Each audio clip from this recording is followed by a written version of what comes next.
The truth is out there, folks. And DMX couldn't make it, so Tom's gonna give it to you. Not only in an EP, not only in a book, but in a sprawling multimedia hurricane. This is a review of the first wave of the Sekret Machines project. It's an EP, it's a book, it's Chasing Shadows.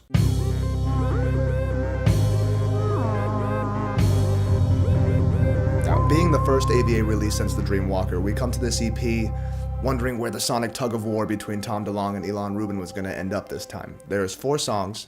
The connecting thread is the Sekret Machines theme running through most of the lyrics. Aside from that, the tracks are tonal individuals. Let me paint them as Snow White's dwarves to give you a basic idea of where each song stands in the group. Overload, the musical mascot of the Sekret Machines project. It's a fast-moving sci-fi theme song with a pop-punk spirit. Hands down, this is the most thoroughly catchy song on the EP for me. It could be an opening song for some teen version of the X-Files. It's a down-the-middle blend of pop-punk choices, specifically in the drive felt by the drums and guitar work in the verses/bridge, and the emotionally muddy melodic aspect of the music we heard in The Dreamwalker. The tone that comes across isn't happy, it isn't sad, it isn't angry, it isn't necessarily spooky either. It's whatever the hell it is, which is something that sounds neither like The Dreamwalker or like Old Angels. Not to a heavy degree, anyway. Now to the second song, Artillery. That is a love letter to our Department of Defense, the people building the defenses, and those it is defending. Something about its tone and the particular type of electronic sounds in the verses sends me back to the I-Empire era. And looking at its structure, it's nice to see the DeLonge-Rubin collaboration keeping things from getting repetitive. For example, in this case, the song holds off on the chorus until its explosive, anthemic ending. This ending once again brings the full-throttle pop-punk vibe, with a vocal melody and delivery that sounds like it would also fit well on a New Found Glory album. This and Voyager are the 2 songs on the EP that bring us a direct, clear emotion through melody. Melancholic with an undercurrent of hope.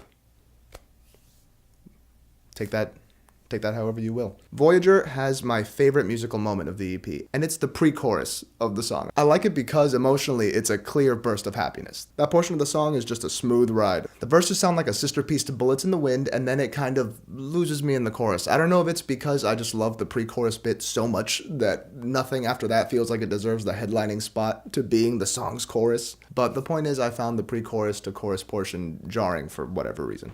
And now, coming to the final song on the EP, Chasing Shadows. The title track is the black sheep of the group. Musically, it sounds like the sister song to Kiss with a Spell. It's Kiss with a Spell plus a little Valium. While Kiss with a Spell was dark and Blade Runner-ish, Chasing Shadows is Phil Collins' mid-ecstasy dream. But it strikes me as something else other than just a sister song, because lyrically, this song has nothing to do with the rest of the songs. Every other song is straight up sticking to the theme, and then here comes Chasing Shadows, the title track, and it's a random love song? I'm willing to put Monopoly money down that this song was a leftover from the Dreamwalker sessions. And in a last-minute emergency to meet the EP's deadline, they thought, shit, we need one more. Alright, good, let's just use this one. And we'll call it Chasing Shadows. That way it has something to do with the rest of the songs. Okay?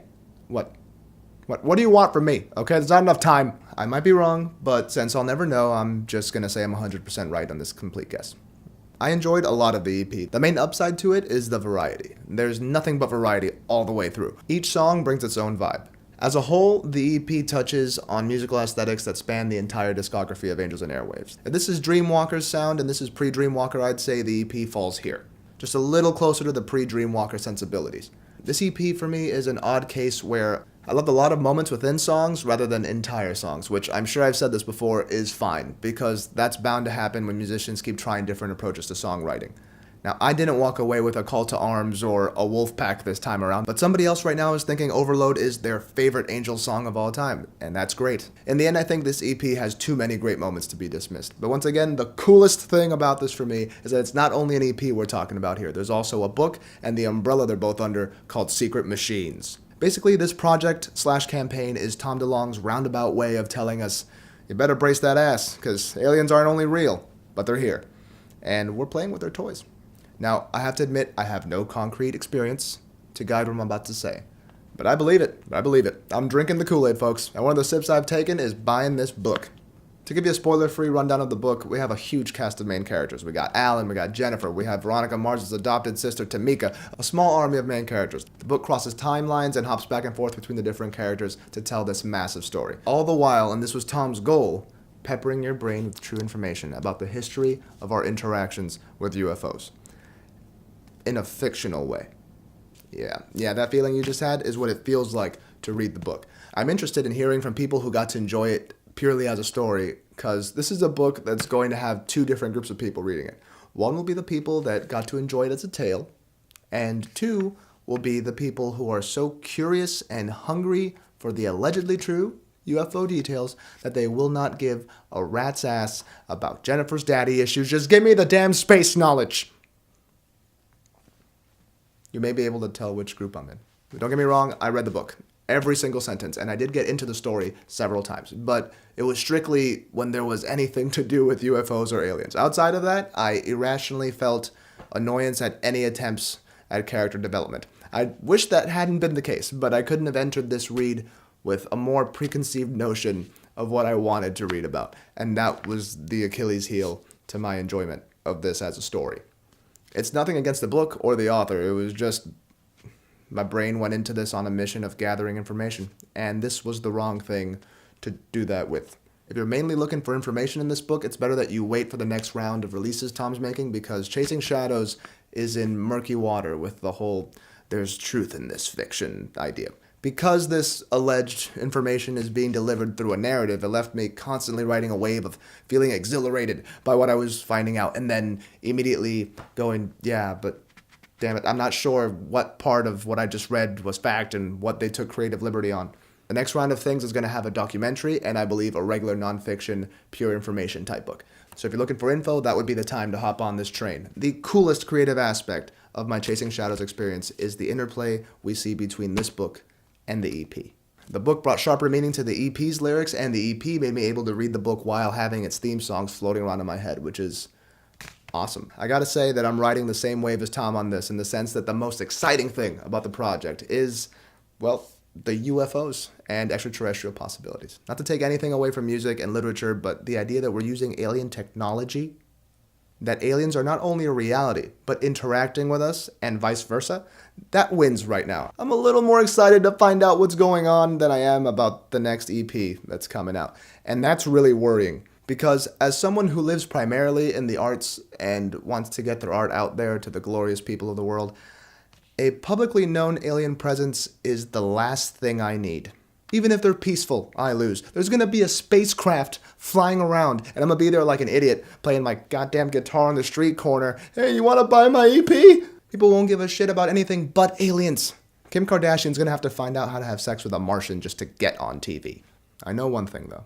If any band is gonna survive the attention shift brought on by the reveal of aliens, who are we kidding? It's gonna be U2. Just mark my words, when everyone in showbiz will be filing bankruptcy, U2 will be on stage with an alien singing backup vocals on Vertigo. They will find a way. Like I said before, I'm drinking the Kool-Aid. I don't see Tom as someone who would risk his entire career on a lie.